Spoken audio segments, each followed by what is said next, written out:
President Barack Obama is in Paris taking part in a UN climate conference. The president is joining world leaders focused on reaching a global agreement to combat climate change. On the first day of the landmark summit, the State Department announced the U.S. had pledged $51 million to help poorer countries adapt to the threat. And what should give us hope that this is a turning point, that this is the moment we finally determined we would save our planet,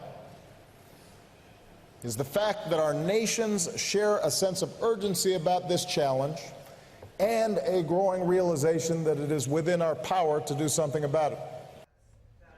All right, Kylie, help us with the climate numbers here, because you heard the president saying there's an urgency here. What we're talking about is all of these nations that are a part of this summit are making commitments to reduce their greenhouse gas. And that's important that we do this now, because if we don't, experts are saying that by the end of the century, we would see a 4-degree increase in our climate temperature, or so in our temperature all across the world. So that doesn't sound like a lot, but that's actually huge. Any little increase is significant. But the good news with that is if we can take these limitations, we can kind of put these restrictions into effect, they're saying it will only increase by 2.7 degrees. And that degree, 1.3 right there, does actually make a big difference. And this is over the next 85 years. Exactly. It right? sounds like it's so far out, but Right. we need to do these things now in order to make a difference later. Sure. Allie, they've been talking about this for 30 years, trying to come up to a meaningful agreement, and they just haven't been able to do it. Yeah, China and the U.S. are responsible for nearly half of the world's carbon emissions. And it was interesting, even when the Pope visited, he made a point to talk about climate change and how it's basically, he quoted, "A harm done to the environment, therefore, is a harm done against humanity," and really called attention to everyone needs to think about that.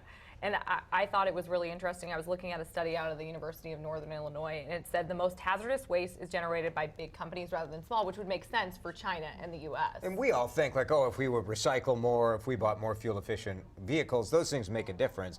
But, Rachel, we know it's big government and big business that have the power to really move the needle here. However, it's been a struggle to get to an agreement. I mean, the Kyoto Protocol, a lot of people know about that, but right. And China wasn't included in that. Right, or developing nations. So I understand the logic behind it back then. Let's get the biggest producers at the time, the U.S., Sure. to jump on board.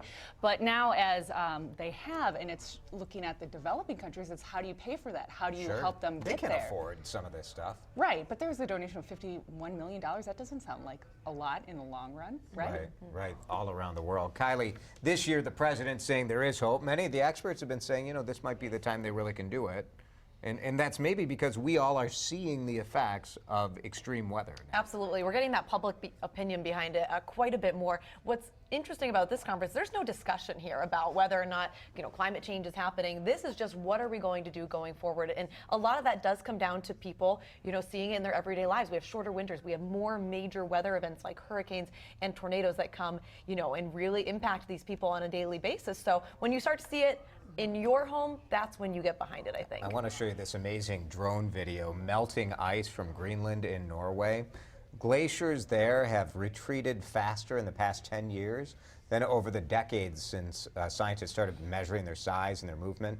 Temperatures there are rising faster than anywhere on the planet, which is really interesting from a scientific perspective. Why is it at this part of the world that's happening? Some recent studies have found the Arctic ice sheet is actually melting progressively faster than forecasted. You even see it in the U.S. in Montana. If you've ever been to Glacier National Park, you see the change. Yeah, the change.